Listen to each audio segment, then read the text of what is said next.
Okay, guys, let's get back to business. So I want to spend a little bit of time going, although we have passed that section, I just want to spend a little bit of time, and this is the point that I discussed in the other section, which I have not discussed with you, which is now let's imagine that you are, let's say, trying, since we wanted to make Rajan guilty, let's say Rajan has been accused under 497, okay, and you are defending Rajan. Now, what would you try? So the question is, now put yourself in the shoes of a defense lawyer, and given the structure of section 497, what would be your obvious strategy? What would you aim to prove in order to defend Rajan? So that Tom somehow knew about this. So do we have a mic? Yes. Just give it to him. Let's try and use the mic, because I want to get people used to this idea of using, the practice of using the mic, because many people I notice when they speak on the mic is here and they're talking like this. So you have to be, while you're speaking on the mic, you got to get used to public speaking. One is the confidence, because many people I notice that they try to avoid speaking through the mic.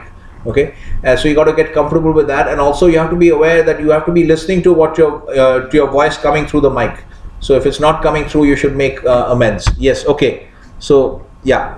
Sir, to prove Rajan that he's not guilty, we can say that Tom somehow... To prove that Rajan is not guilty, yeah. Yes, we can somehow prove that Tom had a certain idea about affair of Jane with Rajan, because it would somehow prove that it was his consent and he knew and he cannot blame, because Rajan is guilty according to the law if Tom did not knew about their relation. Did not know, yeah. Did not know about their affair. Yeah, so we have to be careful about the use of the words, because you're saying aware and know. Consent is not necessarily implied by awareness or knowledge. So in legal settings, you have to be very specific. If you are going to prove that he had the consent of Tom, then you have to go for proving that he had the consent of Tom. Merely saying that Tom was aware, mere awareness need not necessarily be construed as consent. So you have to be careful. But I understand what you're saying. You are picking on this particular clause. One is without the consent, okay? But supposing there was no consent, so that's good. So that's one of the things you would try to prove, that there was consent or connivance on the part of Tom. Okay, now suppose there was no consent or connivance. What else could you try to prove to get Rajan out? Yes, Sakshi, right? Yeah. Yeah. Sir, it is mentioned that they were having an affair, but sexual intercourse is happening, it is not mentioned. No, that's okay. Here I've assumed, I understand. But when I've said affair, I've said that assume that affair implies sexual intercourse. So yes, but it's correct. So that also is a good way of thinking. But in this case, I have closed that loophole. Yes. Now, what else could you try to prove? Yes, Rajan himself, he wants to come to his own defense. Okay.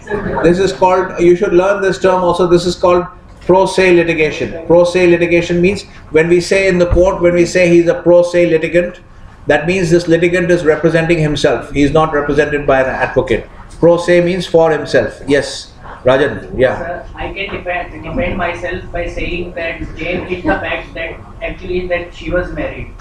Okay, good. So that's what I wanted to get at. So essentially your line of attack would be to show, because there is another clause in this section which says that, and whom. Remember, this is and whom, okay? It is not sufficient that he has had sexual intercourse with a married person, with a married woman, okay? And there is an and here, it's not or, it is and, okay? So and means the second part also has to be satisfied. So therefore he must have known, or he must have had reason to believe that she was the wife of another man. So if you can show, because there are some married women who do not wear the sindoor and things like that. So there could be other ways in which the woman may have actually concealed or created a situation where Rajan had, he did not know that she was the wife of another man, or did not have any reason to believe. Like one example would be not having a sindoor, etc., or not through any other behavior. So he was, he did not have any reason to believe that she was the wife of another man. Right? So if you can establish that, then again the ingredient of the section, then the charge will not be made out, because one of the clauses of the section is not satisfied, which is actually joined together with the other clause by the word and. If it was or, it would be different. So you have to be careful about how all these words make a difference, okay, in the interpretation of sections. Is everyone? Also, there is no point of taking consent from Tom, because he himself is having an affair with another girl called Chitra. No, that's a different situation. That's a different situation. Okay. So, but even then, one sec. But what Chopra is saying, that again will not be valid, because remember, if Chom has an affair with Chitra who is single, okay, or even if Chitra is not single, okay, the fact that if Chitra is single, then Tom would not be guilty anyway, because under the 497 law, then Tom is not guilty anyway. Or if you take the other hypothetical, these are all called hypotheticals, okay, you should be aware of all these terms. These are techniques that are used in law schools. What we are doing here is again examples of hypotheticals. So we take a law which is written in a particular way, and then we say, okay, so maybe there was a robbery, okay, in the bank there were like 2 people in the robbery, okay. But what if there were 7 people? If we say that what if there were 7 people? When we discuss scenarios like this, these are referred to as hypotheticals, okay, in law school discussion. So we say we have this hypothetical. So we have the hypothetical that she is single. In that case, she is not guilty, okay. But if you have a more relevant hypothetical where even if she is not single, in this case Tom is guilty, okay. But the fact that Tom is guilty under 497 would not in any way exonerate Rajan. So what the line of attack that you're adopting, this will have this kind of problem. So Tom may be separately guilty if Chitra is also married, okay. But in this case again, Chitra's husband would have to bring the case, or the police would have to become aware and bring the case.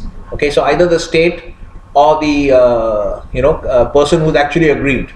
Okay, you know that there is this concept of, this brings out also the concept of something called standing or locus standi. This is another term that we need to know. There is, like for instance, essentially what happens is, let's say if Chopra's house has been burgled by somebody, okay, if it's a criminal offense, it's different. Okay, let's say for instance there's some kind of contract between Rajan and Chopra where Rajan is not paying the money that he has agreed to pay to Chopra because of some transaction.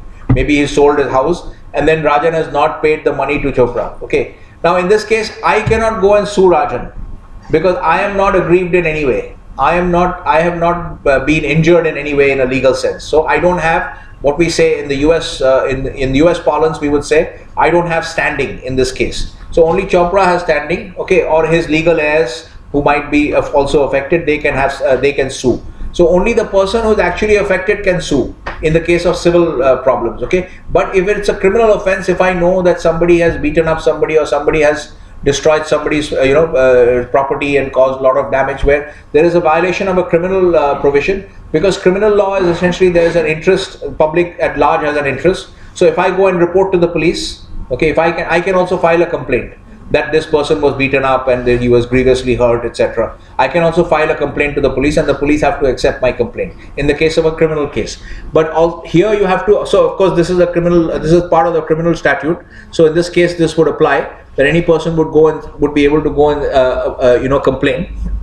But in general, and if this is actually more like strictly speaking, this is more like a private offense. So on this concept of, you have to be aware of this concept of standing or locus standi. In India we say locus standi. We say that in this case I would have no locus standi to sue Rajan because of his non-payment of money on the sale of a house to Chopra. In this case I have no locus standi to sue Rajan because I am not affected in any way. So you have to look at who has actually been injured and who has been, in civil cases, in civil matters, okay, who has been injured or who has been aggrieved, or who is aggrieved, and only that person has the right to sue, okay, or the standing to sue. Okay, so coming back to this point, that basically this is the point that I wanted to highlight, that you can pick on certain clauses in the section and you can try to argue. So the same kind of logic applies even in a civil case. Even in a civil case, if you are accused of something, if somebody is raising a claim against you on some ground, okay, related to some particular section, taken from that section, so you should look at that section and look at all the parts of the section and see if you can nullify one of the parts, which is essential to to making out the offense or the shortcoming under that section. So you should try and see if you can nullify one of the parts, and then the other person's allegation will not be sustained in the court. Is this clear? You've understood the strategy? Yeah? So what is a civil case? Yeah, sorry, give him the mic. Let's use the mic if we can. It takes a little bit of time to pass the mic around, but I think we can deal with that. So can you please give an example of a civil case, because I don't know what exactly is a civil case. Civil case is something like this, where, like, say Chopra sold a property to Rajan and he agreed that he would pay 25 lakhs for that property. So there is an agreement. There is an agreement to sell. When you sell a particular property, okay, there is an agreement to sell. Okay, so there is an agreement to sell. They agree that he will sell this house and he will get 25 lakhs in return. And on the actual appointed day, so he has actually gone through the registration and transferred the property to Rajan's name. But Rajan has not paid the money. So that's an example of a civil case. Okay, so anything basically which is not, because there is a category called tort also, which we'll come to later. But there is generally crimes are, you can see obvious things like robbery, theft, dacoity, beating people up, grievous hurt, etc. So and then you can see some unusual offences which are in the penal code like adultery, etc., which has now been struck down. Okay, so those now there are certain types of offences like negligently. If you drive negligently or recklessly driving and you cause somebody's death, that would also be a criminal case. Okay, so there are those are generally all these other matters are civil cases. Okay, so contract, breach of contract, and all these are all civil cases basically, right? All these property related cases where somebody is suing somebody, okay, saying that two brothers are fighting over the property, okay, or somebody is a tenant, you have to remove the tenant, that's also a civil case. Okay, yeah. So will Jane be held responsible or find guilty if she fails to disclose the fact that she's married? Which one are you talking about, 2.1 or 2.2? So you said that if she conceals the fact that she is married, then Rajan will not be held guilty. Yeah. So then Jane will be held guilty. Okay, so who wants to answer this question? You want to give her the mic? I think Jane will not be held guilty because it's written in such cases the wife shall not be punishable as a debtor. Okay, so the wife has a blanket, exemption. Okay, so this is again you have to understand. On the face of it, it seems to be good, but this actually is coming from a patronizing approach towards women, which is that women are so inert that they are not capable of doing anything on their own. Okay, so that is the kind of mindset from which this comes, that the women must be always exempted because, so this actually not, on the face of it, it sounds like a good thing. Yes, give him the mic. We like now like a 4x100 meter relay, no? We should learn how to pass the mic quickly. Yes, yeah. Can't we have a medical report because of for a forceful sexual intercourse? We can have a medical report in judgment. No, in what, for what? Medical report for what? To prove that Rajan is not guilty because a sexual intercourse is always done with the mutual understanding. Yeah. So you can. So that's another line that you can take. Here we have not assumed that. We have assumed that we are assuming that the fact of sexual intercourse is not being disputed. But if you want to dispute that, that is also a line that you can take. You can also dispute that. Okay. So, but here we had proceeded on the assumption, implicit assumption, that the fact of sexual intercourse has not been disputed. We are just trying to see whether there is any other escape route. Okay. So that's. But you're right. You can also look at that aspect. Okay. So you can look at that as well. Okay. So we just wanted to spend a little bit of time on that. So just to rehash that as part of the recorded portion. Now, where did we go? Yeah. I need to leave the medical. You need to go to the medical. Yeah. Go, please. Yeah.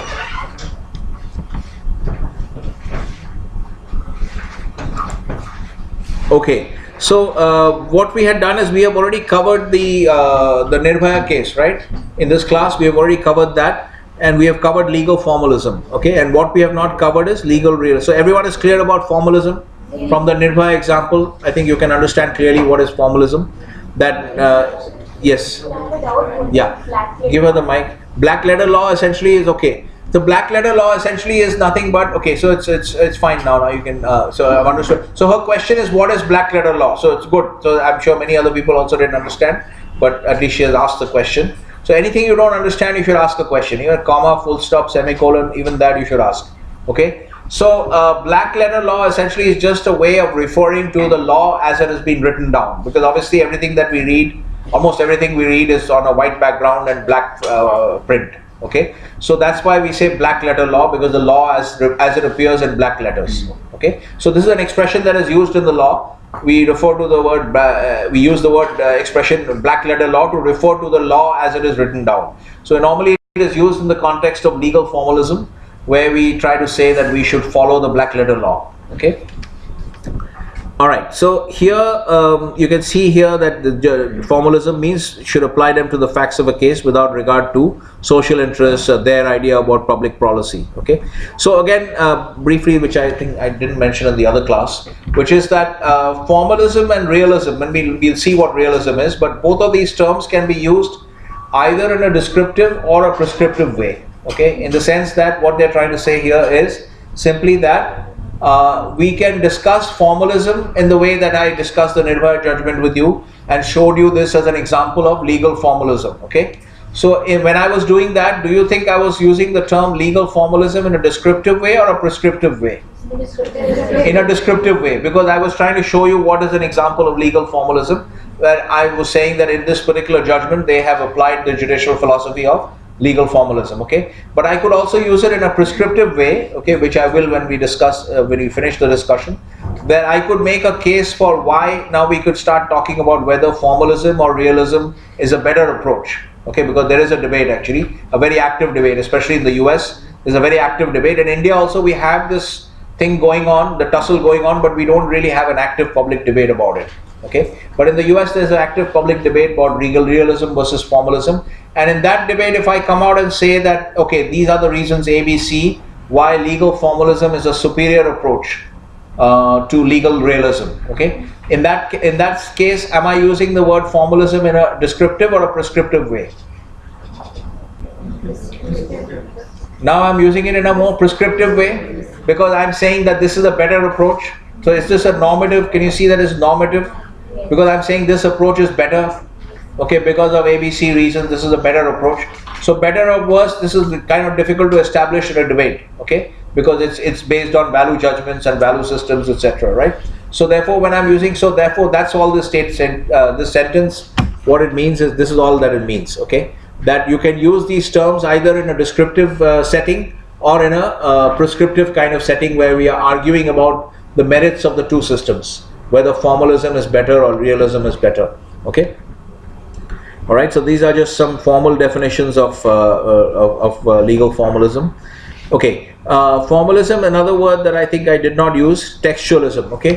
Textualism is a word that we use more in the US than in India, but we can easily use it in India as well. It's kind of very similar to formalism. Formalism has a slightly broader scope. Textualism essentially means that you should follow the text. Okay, that's what it means. Textualism means following the text. Okay, so that means you should follow the black letter law. You should just follow the text of the law and rule accordingly. You should not bring your personal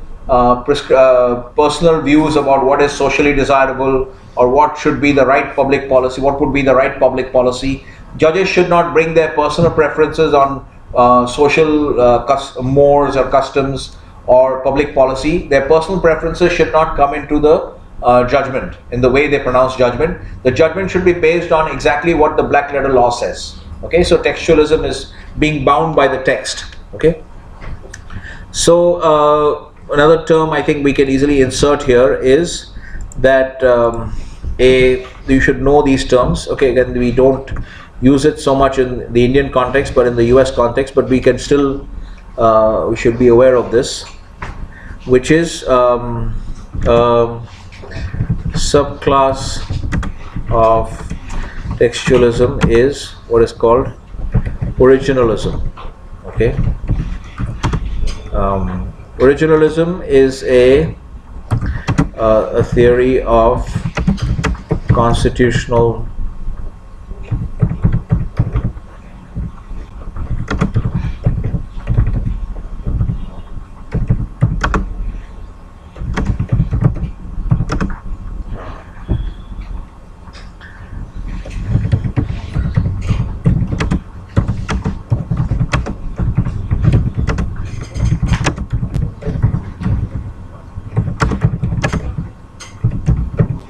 I'm just using a short form here.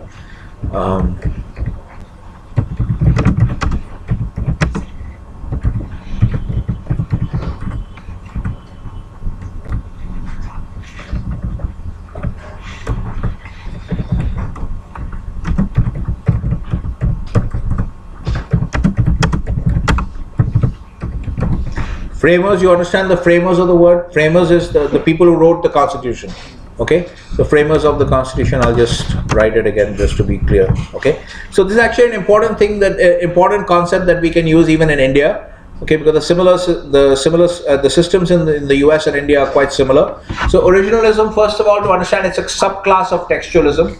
It's a doctrine that we use only in mainly in constitutional interpretation. So originalism essentially says, obviously it's a subclass of textualism, so it will be similar to textualism. It says that obviously the judges should interpret the constitutional provisions as they are written. Okay, and then they should also use.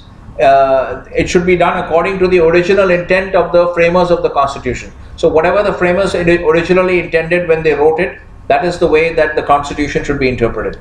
That it should not be given some kind of new modern meaning, etc. Okay, so that is the other doctrine that you have to be aware of. You should be aware of this term. This is important even in India, because if you look at our doctrine, especially our the aspects of reservation, you know, the reservation is a very divisive political topic in India. We have all kinds of agitations and things like that. So it's a very important aspect in our polity.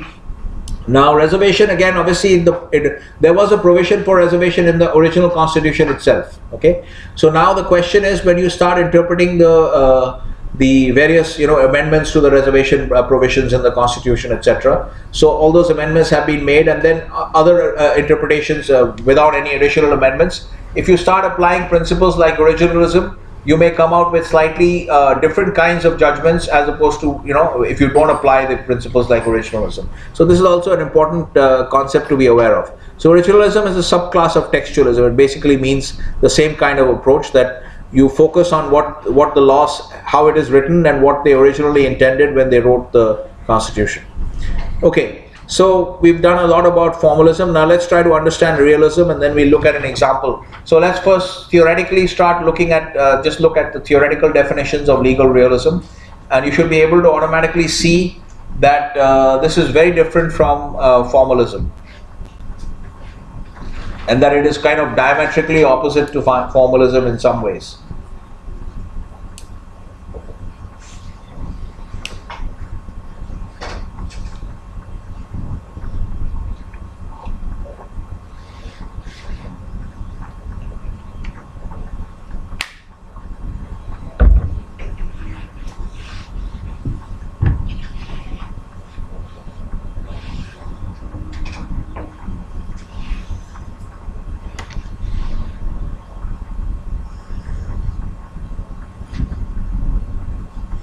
So if you just focus on the parts that I put in bold, that will help you to understand. Can you see how it is opposite to formalism? Because in formalism we expressly prohibit judges from bringing their social views and views on public policy. We forbid them from bringing that into the picture while deciding a case. Okay, but in legal realism we are actually explicitly allowing them to do that in deciding a case. Okay. So this is the idea that this is the idea behind legal realism. So obviously now this is also a mainstream judicial philosophy, and in many ways it's been quite dominant. In India we tend to wax and wane between, if you look at the Supreme Court judgments, it's not really very consistent. The Supreme Court, because the judges keep coming and judges keep changing, and we don't really have an explicit debate in Indian society about these judicial philosophies and what is more important, what is a better philosophy. We don't have this explicit debate. But you see these philosophies being played out in the judgments. You can obviously see them in the judgments, as you saw in the Nirbhaya judgment. Okay, clearly an example of formalism. So that's why it's important to be aware of these things. And in the US, there's a very active debate about these two different judicial philosophies. Okay, so legal realism essentially marked by this important emphasis on the judges' social, political, and moral, predilections, what they believe. So different judges will rule based on their views on these matters. Basically, this is more logical instead of being theoretical. This one, realism. No, you could actually argue that it's not very logical. It's much more subjective. Logic, we normally argue, is kind of is more objective. Okay, so formalism is treated as a more objective kind of approach. Okay, whereas realism is much more subjective. Okay, so if you have different judges, let's say if you have these, we have these socially controversial issues like abortion, gay marriage. Okay, in India we recently had this ruling again on intercourse between same-sex couples. Okay, so these 377 of the of IPC. Okay, which is so on consensual intercourse between gay couples, etc. So these are all hot button social issues where people have different opinions, like those who are more socially conservative, religious people, like there was no difference, like Hindu, Muslim, all the religious groups were opposed to on the concept of gay sex, okay, between consenting couples, whether Hindu, Muslim, Christian, all the religious groups were opposed to it, because the opposition is generally on religious grounds, okay. Whereas if you saw the more liberal groups in society, the people, like even the government, I think was parts of the government were in favor of allowing this. Certainly, I think the Congress people were talking about this thing should have been allowed and all that. So some parts of society were in favor. So it's based on, so it's quite divisive. So here again, what will happen is, so it's subjective, because if you have legal realism, this ruling can go either way.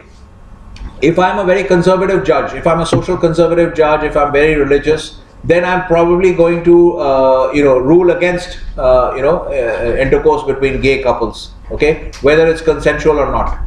Okay, in fact, the bench of the Supreme Court that initially shot down the Delhi High Court ruling, which allowed this in the case when it was consensual, okay, I think three-judge bench of the Supreme Court shot it down, okay, saying that you should not do this because the legislature has to make the change. But actually, I suspect they shot it down because they were themselves conservative. They were themselves religious conservatives, so they didn't like it, so they shot it down. So it can go either way if you believe in legal reason. On the other hand, if I'm a very liberal judge, then I will say yes, they should be allowed. So it can go either way. So this is the thing about, now you can see slowly about the merits and demerits of realism versus formalism. In legal realism, you tend to have, it will create a slightly more unpredictable climate in terms of judgments, because it depends on who's in charge, who's sitting on the bench. They rely on empirical decisions more than the evidences. No. They don't rely on empirical. In fact, it would be almost the opposite. Less dependent on empirical, rather than more dependent on what you believe should be the rule. What you believe should be the rule. Let's say I'm a very liberal judge. Okay, so then in that case I would say that, okay, all this stuff should be allowed, gay marriage should be allowed. Like those who are opposed to gay marriage in the US, this is a very hot button issue once again. Okay, those who are opposed to gay marriage are opposed, generally basically they are Catholics. So they are, because under the Catholic Church, marriage is something as a union between a man and a woman. So obviously if you ask a Catholic priest, so what they want is that, what the proponents of gay marriage want, I suspect, is not just a civil union, that for tax treatment you should treat them as a couple. Not like, they want a Catholic priest to conduct a marriage ceremony between a man and a man, or a woman and a woman. So that's where the Catholic priests are objecting, saying no, our religion does not allow this. Okay, so those are actually, so legal realism is much more subjective. It's based on your social preferences. Okay, so that's why here, if the dominant judicial philosophy is legal realism, it can actually create more unpredictability, because it depends on who's in charge. And so on these kinds of hot button social issues like gay marriage, okay, gay sex and gay marriage and all these, abortion and all these are all hot button issues. Okay, so there you can actually have rulings based on, depending on who's sitting on the bench, the ruling can go either way. All right, so is this clear now, Chopra? Okay, so this is what this is. Realism and instrumentalism is also basically just like realism. The word comes from the idea that the law is to be used as an instrument of social change.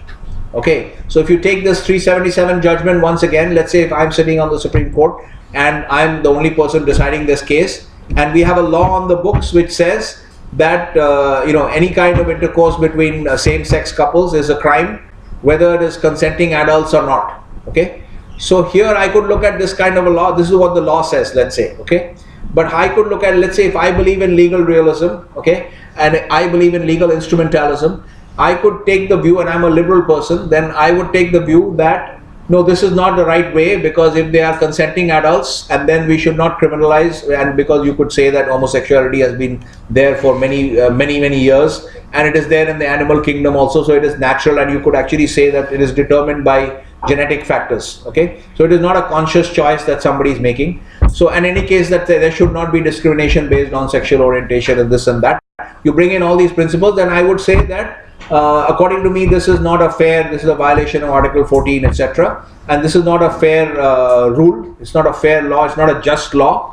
Okay, according to my liberal views of the world, it is not a just law. And then I would rule to say that this section should not be read as criminalizing sexual intercourse between consenting adults of the same sex. Okay, which is exactly what Justice Muralidhar of the Delhi High Court did. When this case came up before him, when this was first allowed, that is what Justice Muralidhar essentially said in his judgment. It's a liberal judgment, and he said that this is unconstitutional because it discriminates against people. And so he allowed it. He said essentially that 377 can remain, but if it is consensual sex between adults, then it should not be criminalized. It should not be prosecuted as a crime. That's what he said. But then it went to the Supreme Court, and the Supreme Court bench essentially said that they shot down the Delhi High Court judgment and said that this should not be done, because any such change in the law should come from the legislature, which we will see later on when we study separation of powers and branches of government. The Supreme Court there essentially said that this should not be done, because if there's going to be a change, it should come from the legislature. The job of the judge is actually to just apply the law mechanically. So the Supreme Court there actually used a legal formalism type of argument. They essentially said that this is what the law says, and we should not change the law. The job of the judge is not to change the law or to make the law. The job of the judge is to just apply the law blindly. Okay, so that's why, and then eventually they won again when they went for a curative petition. This is what you can do in the Supreme Court. Even if you lose a case, there is a particular provision, because there is no appeal at the Supreme Court level, but there is a concept of a curative petition, where you can, if you feel that injustice has been done, okay, it has to be moved by a senior advocate, etc. But you can go for a curative, and that's what they did in this case. They felt that that particular ruling was unjust, so they went for a curative petition, and that was successful. Okay, so is this clear now what realism is? Okay, so realism, essentially you bring the realism and instrumentalism. You bring your social preferences, your views on public policy, you bring that into the picture when deciding a case. So instrumentalism is a name that comes basically from seeing the law as an instrument of social change. So what the example I gave you, that when Justice Muralidhar was doing in the Delhi High Court, he was using the law as an instrument of social change. He saw that the legislature had not changed the law, but he felt that the law as it was written was unjust. So he was using the law by ruling in a particular way. He was using the law as an instrument of social change, and he thought that this is a desirable kind of social change, that our society should evolve to the point where consensual sex is not criminalized. Okay, so that is what is meant by, that's why the name comes, that's where the name comes from, instrumentalism. Okay. All right, now let's look at an example of legal realism, okay, which is a very famous case we have in India, which is the Shabano case. Okay, many people would have heard of this case. Okay, so in the other class we had Bharat, who gave a very good description of, he remembered quite a few things about the case. He's read about that. Okay, so I'll just briefly explain what this case is about. Okay, so the Shabano case, we are going to study it as we saw one example of legal formalism. Okay, which is the Nirbhaya case, the refusal to release the convict. Now we can look at an example of legal realism, okay, as it played out in the Shabano case. Okay, so here what happened was, this case is a very old case actually, in the 85 judgment. Okay, so here we had this woman, Shabano Begum. Okay, it is Muhammad Ahmed Khan versus Shabano Begum. So this woman, I think she was quite old at that time, maybe in her 60s or something, or late 50s or something. So her husband, Muhammad Ahmed Khan, he divorced her. Okay, and then he paid the dower or meher, which has to be paid. If it has not been paid earlier, it has to be paid at the time of divorce. So he paid the money, okay, which has to be paid to her, but the money was not sufficient at that time. Okay, so she felt it was not sufficient. So what she did was, and she had basically, she was old and she had no ways to earn a living. She was not educated or all that. She had no ways to earn a living, so she needed some money for maintenance. So in addition to the dower or meher which she got, she additionally also sued her husband under this particular provision, which is this section 125 of the Code of Criminal Procedure, which we refer to normally as CRPC. Okay, so she sued him under 125 of the CRPC. You can see why she was able to do that. Okay, or why on the face of it, it appears that she has a right under 125(1). Okay. So this we read as section 125 subsection 1. Okay, So he says, now you see who is being made liable under this section. Now you have to be careful here. I see a lot of problems with your senior batches using the word liable and entitled. They are not able to use it in the right way. Okay, so the example that I gave you earlier, where Chopra has sold a house to Rajan, and they have agreed under the agreement agreement to sell. They have agreed that Rajan will pay 25 lakhs and Chopra will transfer the house to Rajan's name. Okay, so this is the agreement to sell. Now after he has transferred the house to Rajan's name, Rajan refuses to pay the money. Okay, so in this case the expression that we used is that Chopra is entitled to sue, and we say that Rajan is liable to pay. Okay, sometimes I've seen people saying that Chopra is liable to sue. Okay, so that's not how we use the word. Okay, so you just make sure you use the word correctly. So in this case, Chopra is entitled to sue and Rajan is liable to pay under the terms of the contract. Okay, so here you can see that section 125(1), who is being made liable? Any person having sufficient means neglects or refuses. Okay, any person having sufficient means is one part. Who has neglected or refused to maintain? All these people: wife, illegitimate son, father, mother. We'll see all that later. Okay, there are many of them. Okay, father, mother, all these people.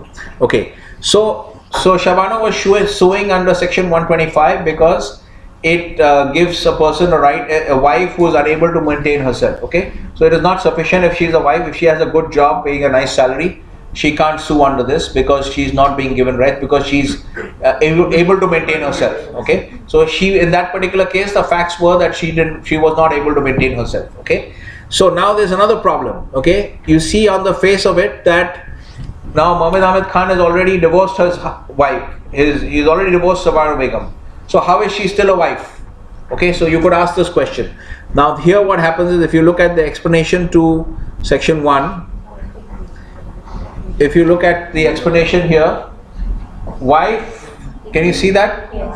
Okay, wife includes a woman who has, until she remarries, even if she has been divorced or she has secured a divorce.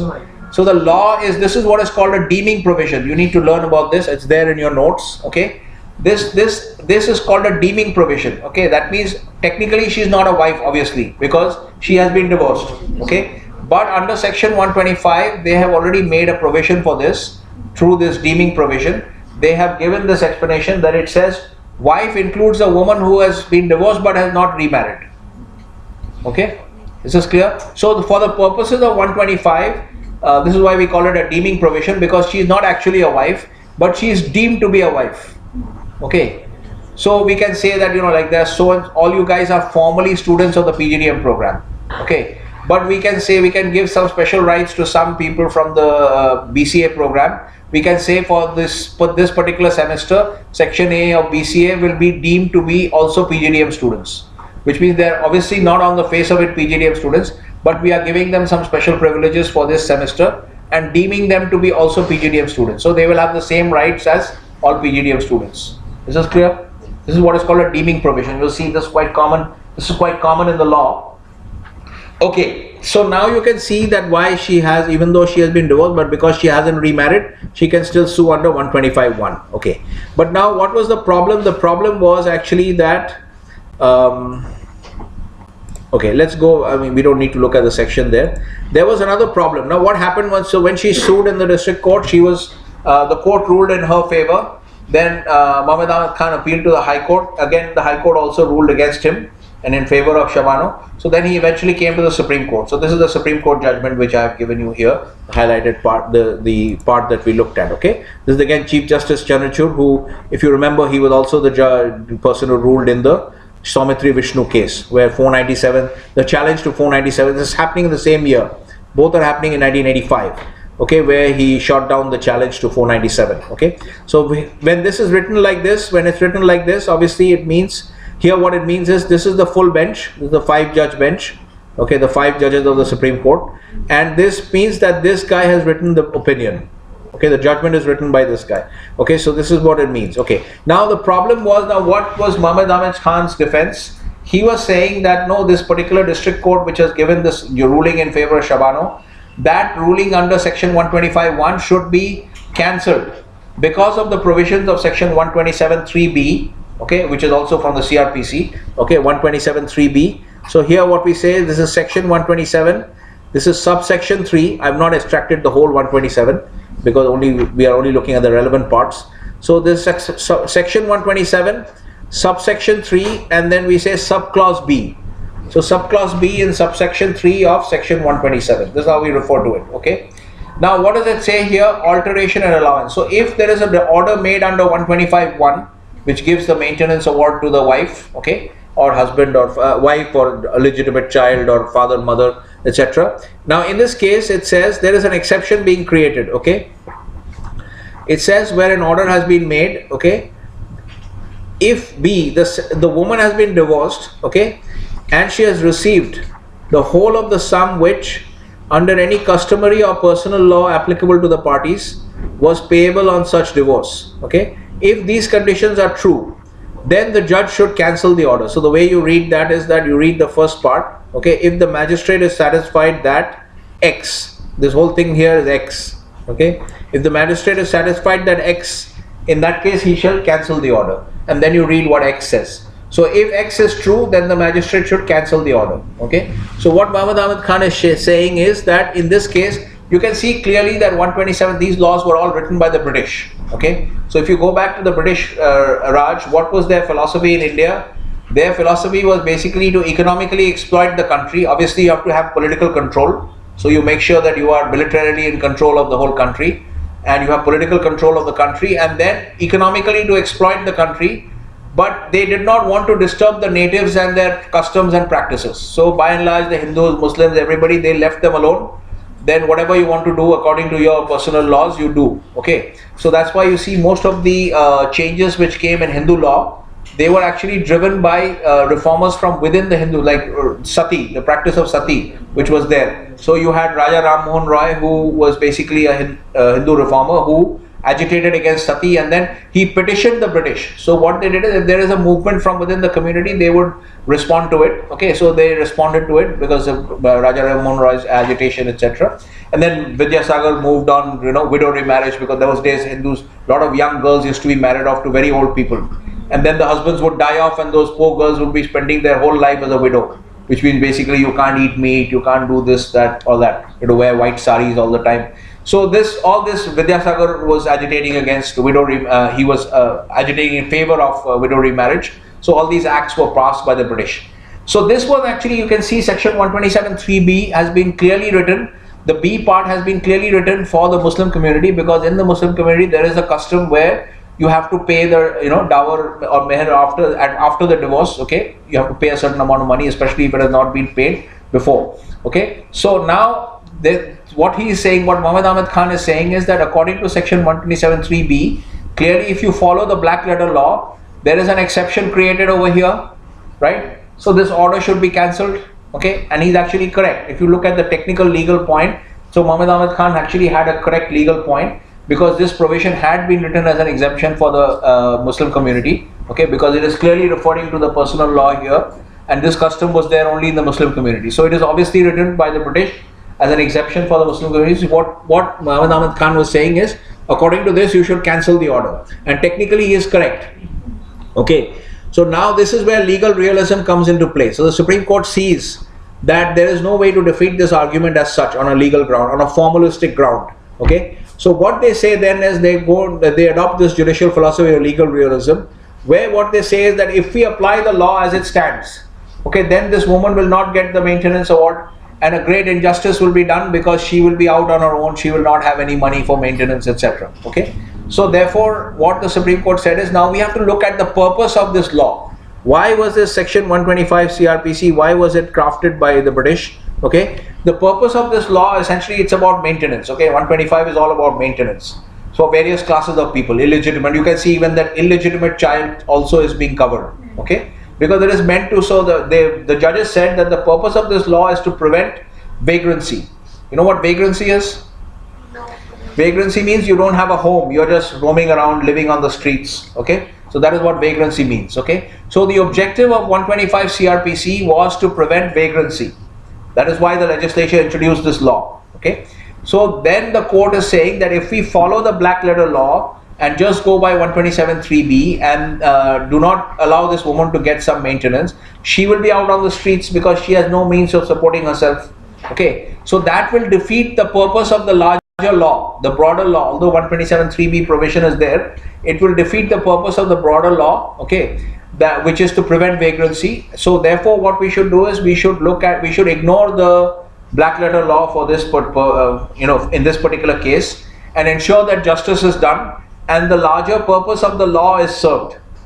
Okay, so that 125 CRPC being crafted to prevent vagrancy, we do not actually have a case of vagrancy by applying 125. We do not have an absurd result. Yes, give him the mic.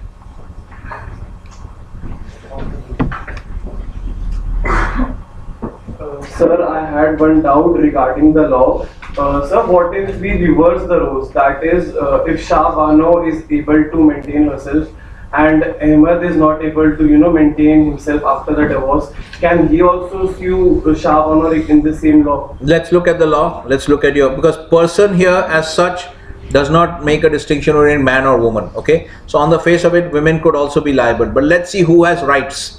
Okay, one is, so in law we talk about rights and liabilities. Okay, like in that example, Rajan has a liability and Chopra has a right. Okay, so here we talk about rights and liabilities. So who's being made liable? Could be a person, could be a man or a woman. But who is being given rights? Wife.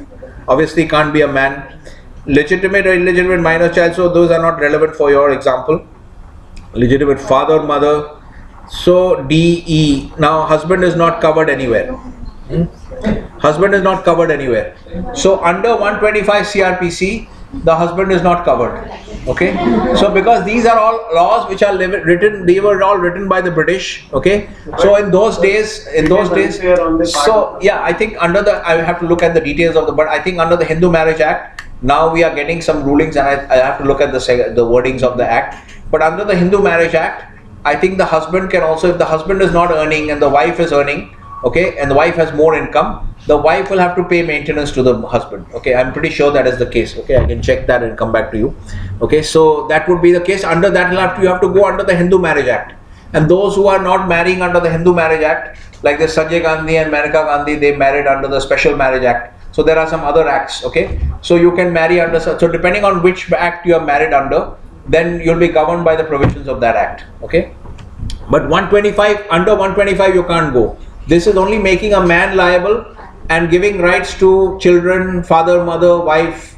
Okay, so yeah. Okay, so what were we discussing? So what the Supreme Court was saying is this, that if you if we make so the larger purpose, they have to look at the larger purpose of 125. So they applied the black letter law, okay, and they saw that if we apply the black letter law, we get an absurd result, which is not acceptable to us as a social outcome. Okay, so this is where you can see clearly legal realism coming into play, because the judge is not just applying the black letter law, but he's also looking at the outcome of applying the black letter law, and he's seeing that this outcome is not socially desirable. It is not something that should be happening as a matter of public policy. Our public policy should not lead to these kind of consequences. So they therefore go back to the broader purpose of 125 to prevent vagrancy, and so therefore they ignore 127(3)(b in the light of the broader purpose of 125 to prevent vagrancy, and they still allow her to have the maintenance award, which means they basically, Muhammad Ahmed Khan's appeal, as you can see here, he is the one who brought it to the Supreme Court, because the case is Muhammad Ahmed Khan. It is not Shah Bano versus Muhammad Ahmed Khan. It is Muhammad Ahmed Khan versus Shah Bano Begum, which means this guy brought it to the Supreme Court. He brought it to the Supreme Court, that's why his name is first. Okay, that means he brought it to the Supreme Court means he must have lost in the lower court. This is the Madhya Pradesh High Court. Okay, so that's why, so basically they shot down his appeal. This appeal was shot down. Okay, so the Supreme Court ruled in favor of Shah Bano Begum. So this created actually quite a sort of furor in the Muslim community, because many of the men obviously felt no, because what happens is that once you rule in a particular way, this creates a precedent, right? This creates, you understand what is the we'll study that now, precedent especially. So now what will happen is even future cases like this where many other women could come under 125. Okay, so there was a lot of unrest in the Muslim community, and again it was seen as a interference with the personal law, okay, by the Supreme Court. Okay, so therefore what happened was, in response to the public outcry, the Rajiv Gandhi government came out with an act, okay, which is here. So this, I have not given the full form, you can check it. The full form is Muslim Women's Protection of Rights on Divorce Act.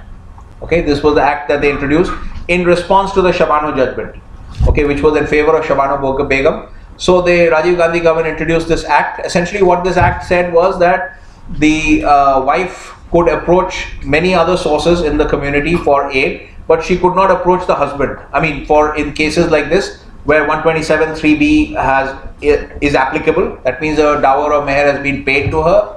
Okay, in that case, she can no longer approach the husband, but she can approach all the other people in the society. Okay, the Waqf board also can be approached, but not the husband. Okay, so this was the ruling. But what happened was, then there was this. There was a guy called Daniel Latifi. There was another famous case in response to this act.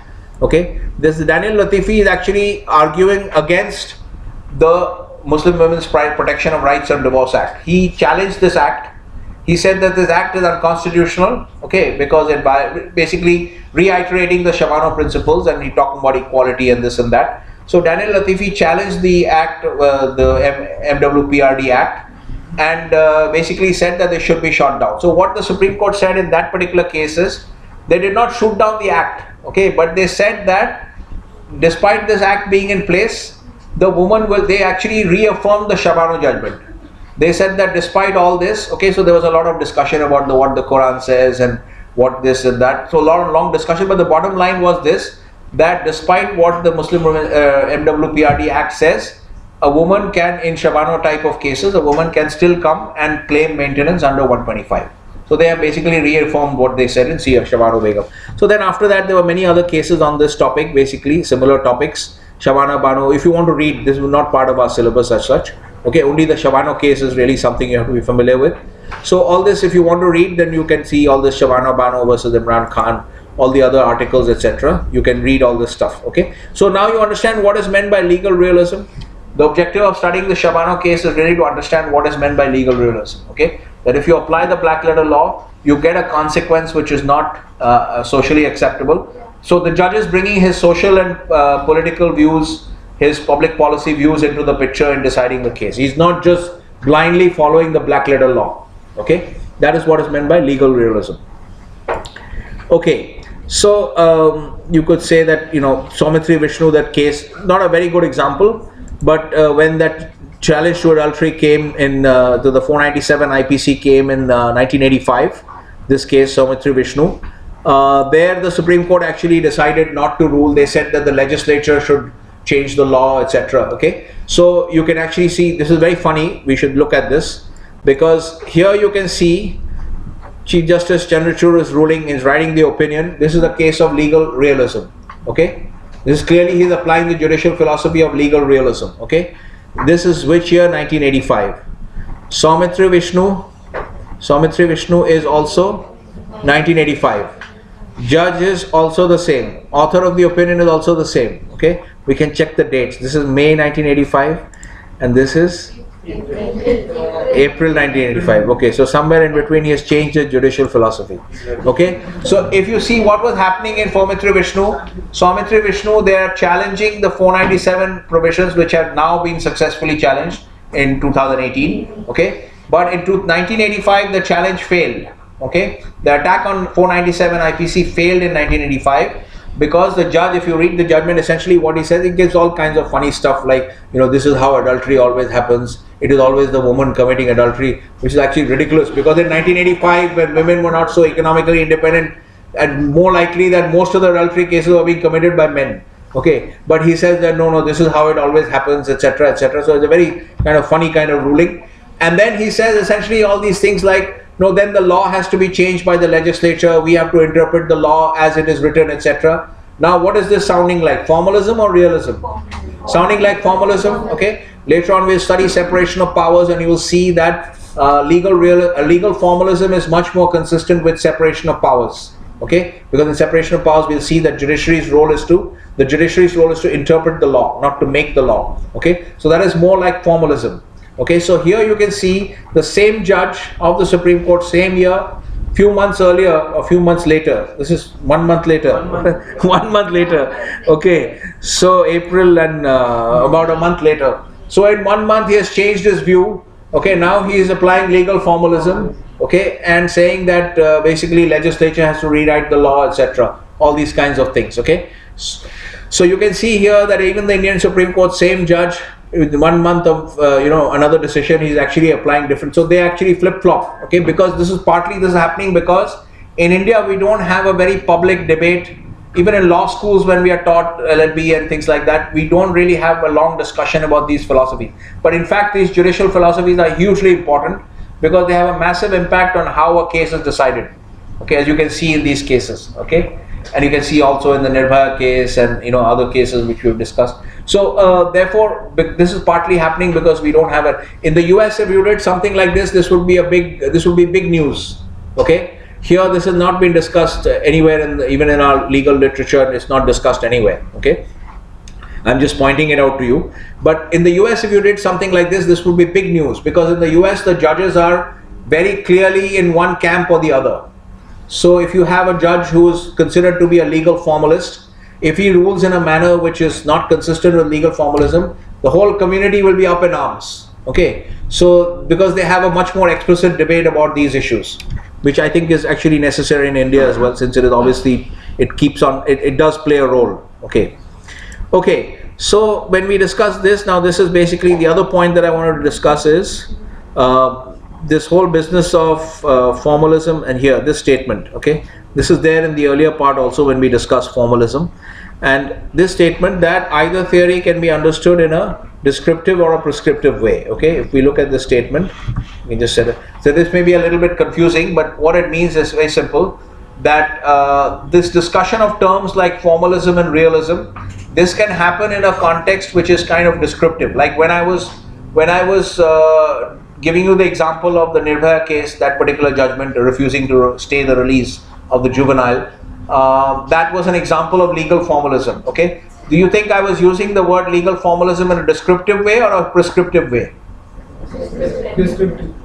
P or D? P for Patna or D for Delhi? D for Delhi, right? Okay, yeah. So I was using it in a descriptive way because I was showing you an example of a particular judgment, and I was saying that this particular judgment is an example, it's an illustration of the application of this judicial philosophy called legal formalism, right? So I'm using the word in a descriptive way. Now if I start making statements like, okay, for A, B, C, D reason, I think that legal formalism is a much better approach than legal realism, okay? I can always make this statement, you can disagree with it or agree with it. But if I'm using this if I make this kind of statement, then I'm using the word legal formalism in what kind of way? In a prescriptive way, because I am saying that this is better than something else, okay? So it's a value judgment, okay? So it's a normative statement that this is better, because remember, those are normative statements, okay? So that economics website that I gave you to understand positive normative for yourself, please make sure there's a lot of test questions in that website. If you've seen that, so please make sure for yourself, and it's kind of fun also, go through that and then click through all the examples, do the test for yourself and see that you have understood clearly what is positive and normative, okay? All right. So yeah, so it can be used. So that's all that the statement means. There's no need to get confused about it, confused by it. That's all that it means. That formalism, realism, the discussion can happen in both ways, or sometimes it can happen in both ways at once. Okay, that strictly speaking is not really true. This is a little confusing. In one instant, you can only talk about it in one particular way, but in the same discussion, you might discuss it in both ways. That's what they mean, actually. All right. Okay. One more point I wanted to highlight. What was that? I just thought about it and then I forgot. Anyway, I'll try to. Okay. Yeah. Now I know what it is. Actually, I forget. I want to briefly discuss this point, which is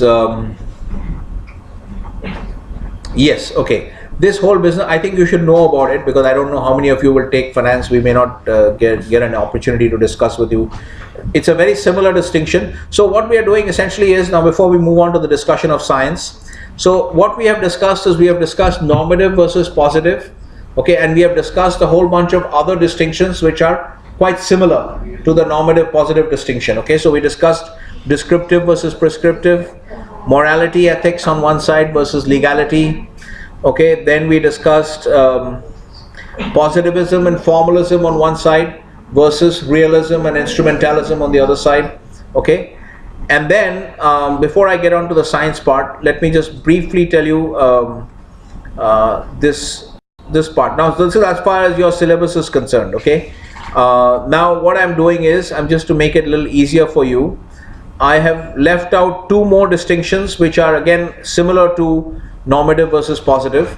Okay, but I think you should know about it, although I've left it out of your syllabus as such. So there are two more distinctions. One is ex ante versus ex post. Okay, in fact I may just put this back in your syllabus since we are going to spend time discussing it. Okay, so let's just briefly discuss these two. There are two more distinctions after formalism versus realism. There is ex ante versus ex post. Okay, there's one of those, and then there's one more, which is consequentialist versus deontological. Okay, these are two more distinctions that we have. Let's just briefly dwell on those. Okay, which are all similar to the normative versus positive distinction. Okay, briefly, and this anti word, have you come across this word before? Do you know what it means? The Latin word. What does it mean?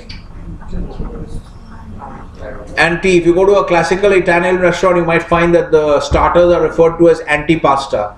So anti means before. Okay, so that's what you have before the meal. Okay, so ante is a Latin word which means before. So ex ante means it's looking at something before it actually happens. And ex post is obviously opposite. Okay, post. Okay, so postdoctorate, you do a postdoctorate after your doctorate, you do a postdoc. Okay, so post is after. Ante means before, post is after. So ex ante, ex post means you should be familiar with these terms also. That's why I wanted to put them in. So ex ante means anything that where you're looking at something before it actually happens. Okay, ex ante analysis. Okay, what if we decide to punish the students for not having 100% attendance? Let's discuss the policy. We are discussing the policy. So that's an ex ante perspective. Ex post is already, we have this attendance rule. Okay, 80%, you're less than 80%, your CP is 0. Okay, so that's an ex post thing. We saw that your attendance performance is such that okay, it's below this. So ex post is after it has happened. Okay, ex ante is before we introduce the policy. We might discuss whether it's a good policy or where should we set the threshold, etc. Okay, so the point here is that ex ante, you can just briefly read about it yourself. Okay, now ex ante essentially is about is similar to the idea of legal realism. Okay, ex ante means if before you set up the policy, you decide whether we should have a rule like this. Okay, whether you should have a rule like this, which is what we'll do is we'll not put this as part of your syllabus, but at least you should know the detailed understanding of ex ante and ex post and the other two distinctions at the other distinction at the bottom. But briefly, at least you should know which is similar to which. Okay, so ex ante essentially is similar to the prescriptive idea or the normative idea. Okay, in ex ante we say that if we have this kind of rule, what will happen? Okay, so before we make the rule, we take this view that okay, if we make this, so it is basically similar to normative. Okay, it is similar to normative because we think about what is good or what is not good, etc. Okay, and ex post is similar to the positive. Okay, we just say that ex post, this was the rule, your attendance should have been more than 80%, you have broken the rule, so you will get 0 in CP. Simple. I'm not interested in whether this is a good policy or bad policy. This is the policy, I'm just following the rule. Okay, so that is ex post. Yeah, So yeah, use the mic. Yeah. So the Nuremberg trials of 1945 were the ex post, right? Because yeah, you could say that was ex post because they saw that those offences had been committed, although in many cases they were actually making new law as they went along, but so many of these laws had not been formally written down. But yeah, it is ex post because after the events have happened. Okay, ex ante is where you now make new laws. Now we have new laws basically where at that time also we had the Geneva Convention and all that, but now you have new laws against genocide. Okay, you have the international the criminal court of Rome, etc. and all that. So yeah, so that is ex post. because in some of the cases were too extreme where they have to take new laws and decisions.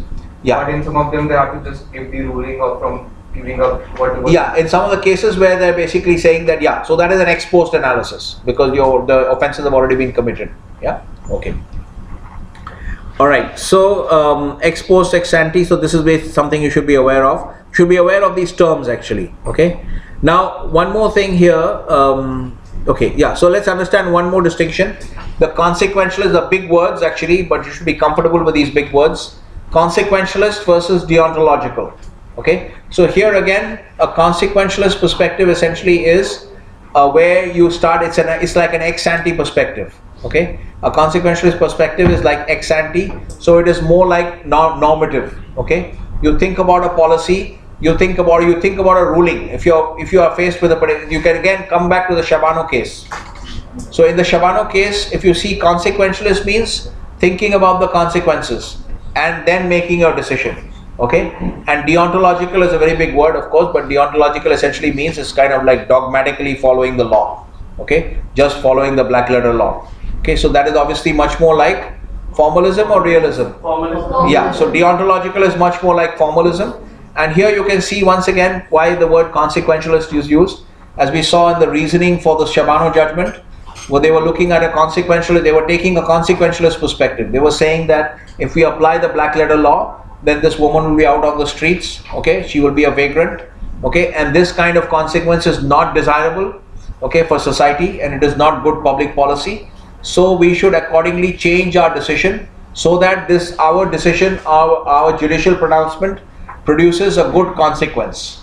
Okay, so when you take a consequentialist perspective, okay, you decide your cases as a judge. You decide your cases in such a way that you think that your judgment is going to produce good consequences. Okay, that's the idea. Okay, so consequentialist versus deontological. Whereas in deontological, you are not really concerned about the consequences. Okay, you just look at the law. You say, okay, 127(3)(b clearly carves out an exception. Okay, for the Muslim community, and therefore this woman should not get any maintenance. Her maintenance under 125(1) should be cancelled. Okay, consequences, I am not concerned with consequences. My job as a judge is to interpret the law as it is written. Okay, so that is a deontological perspective, or also essentially an ex post perspective. So these are two other distinctions that you should be familiar with.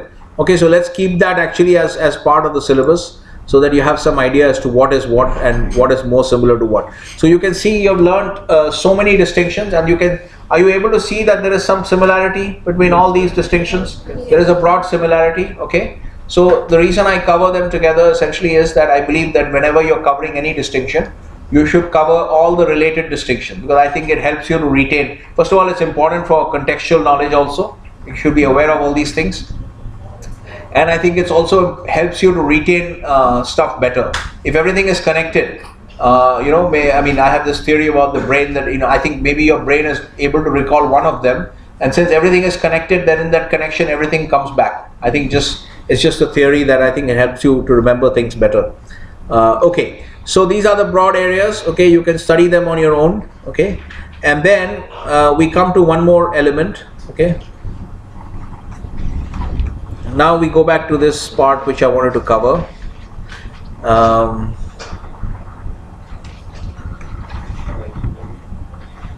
Where is this part on science? Okay, that's your general link to the economics material. This one I wanted to. Okay, we've already opened this actually. All right. Okay, I think this is very important to understand. Once again, this is a very important distinction.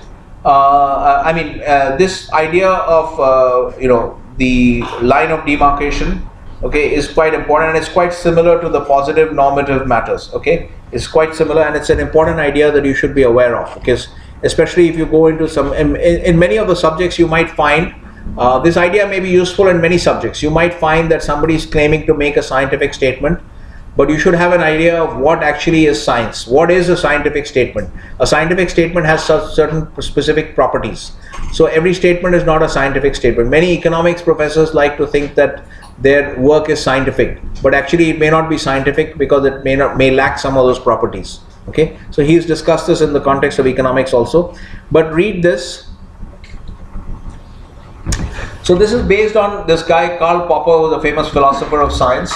So his idea was basically that science progresses through, I don't know whether he's mentioned conjecture and refutation. Has he mentioned it here?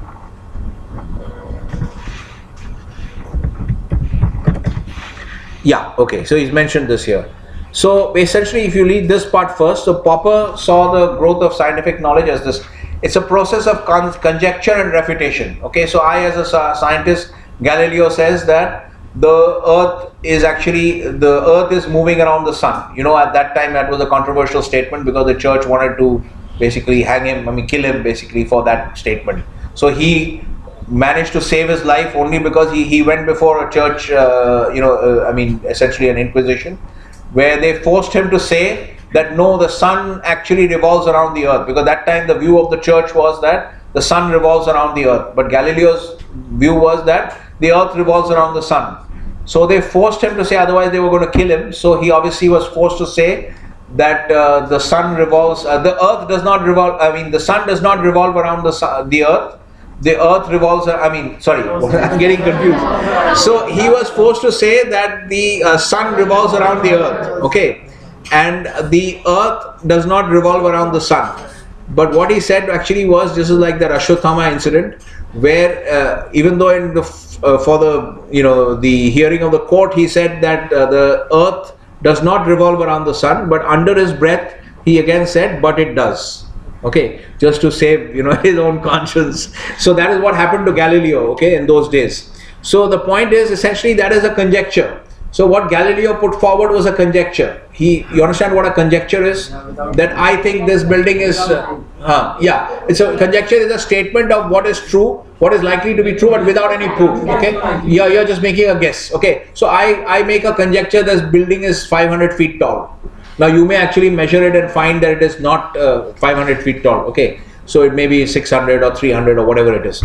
So that's a conjecture. Okay, so now obviously what would happen, how would conjecture and refutation work? If I make a conjecture this building is 500 feet tall, A block, then you just take some form of measuring and you measure it, and then you find that it's actually 300 feet tall. So you have refuted my conjecture. Is this clear? You measure it and you find that my conjecture is not correct, so you have refuted my conjecture. That is what conjecture and refutation means. So what Popper is saying is, it's very important to have this understanding of the philosophy of science as explained by Popper, and then his idea of what is a scientific statement. So he's saying, so this is how science progresses. People will make conjectures like the earth revolves around the sun, and then people can go and test and see whether this conjecture is correct or not. Okay, so this is how basically science progresses. So what he's saying is that when you have so this is an important point, that statement is scientific when it is okay. So when I make the statement, is it, so that the word that we use is falsifiable. So when I make the statement that this A block is 500 feet tall, is this a falsifiable statement? Yes. Gulati is saying no. Yes. I thought you were shaking your head like this. Okay. Alright. So is this a falsifiable statement? Yes, sir. It is a falsifiable statement because you can just go measure the height of the building and see whether it is true or not. Okay. So again, falsifiable statement, just like we said that the positive statement need not be true. Okay. It just has to be something that can be objectively checked. Okay, or tested. Similarly, again, a scientific statement doesn't have to be true. It has to be only a sufficiently specific statement so that it can be objectively tested and verified to be true, or basically tested to be shown to be false. Okay, so falsifiable doesn't mean that it has to be shown as always false. Falsifiable means can be tested for either its truth or its falsehood, can be objectively tested. Okay, so if I say that living together is bad, is immoral, is that a falsifiable statement? If I say that couples living together before marriage is immoral, is that a falsifiable statement? Some are saying yes, some are not convinced. It's a falsifiable statement. How will you falsify it? If I say that it's immoral, I am saying that couples living together before marriage is immoral. Okay. How will you, is it a falsifiable statement? You can't falsify. It's a moral statement. I can say that drinking alcohol is immoral. If I say that drinking alcohol is immoral, that is not falsifiable. If I say that cigarette smoking leads to cancer, that is falsifiable because you can check. Okay, there are difficulties of inference and all that, but it is on the face of it, it's a falsifiable statement. That cigarette smoking leads to cancer. This is a falsifiable statement, okay? But if I say that consumption of alcohol is immoral, this is not a falsifiable statement. So statements which are falsifiable are likely to be more like positive or normative. Statements which are falsifiable are more likely to be positive. Yes. Okay, now you can see the statement when I said that consumption of alcohol is immoral. Is this a positive statement or normative statement? It's a normative statement, okay? Because I'm making this kind of, I'm saying better or worse, etc. Okay? So therefore, so this is the idea, this is why I'm discussing this point also, and also it's very important for everyone to be aware of Karl Popper's idea of a science, which is very widely accepted. What is actually meant by a science and what is meant by a scientific statement, okay? So therefore he must have said, he must have used the word falsifiability also. He actually used the word falsifiability. He's not used it, but this is the same idea, capable of being false. So a falsifiable statement is a statement which is capable of being shown to be false, okay, or true. Okay, so whatever that's the word that we use, falsifiable. So therefore a scientific statement is one that has to be falsifiable. Okay, that I will say that the sun is not going to rise in the east tomorrow. That is a falsifiable statement, because you can just wait till tomorrow morning and see if it rises or not. Okay, so those are, so you have to be able to identify for yourself what are falsifiable statements. Okay, so according to the Popperian definition of science, these are actually, which is a good definition, these are the only subjects, these are only statements which are scientific, those which are falsifiable. So if you make all kinds of mumbo jumbo statements which are, you know, you'll see non kinds of, when you listen to business TV, I've asked you to listen to business TV, you'll see a lot of analysts talking about the market. Okay, they will say, oh yeah, the stock market is quite bullish, I think the market should be quite strong. Do you think these are falsifiable statements? Because what is the meaning of strong? Okay, strong is like it's not sufficiently specific. Okay, so you have to identify, you need to develop this sense that when somebody is making a statement, in the world of business you will find this all the time, that people are making statements which are not falsifiable, and at the same time they claim to be experts, or they claiming to be giving useful advice. But generally it is true that only the statements which are falsifiable, only they provide useful advice. Okay, because you can actually do something specific by looking at a particular boundary, etc. Okay, people are getting very restless, but I don't think that time is up yet. Okay, time is, why is the alarm not ringing?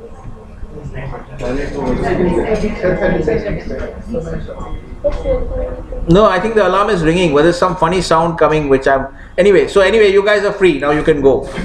I have consumed 25 seconds of your lunch. Okay.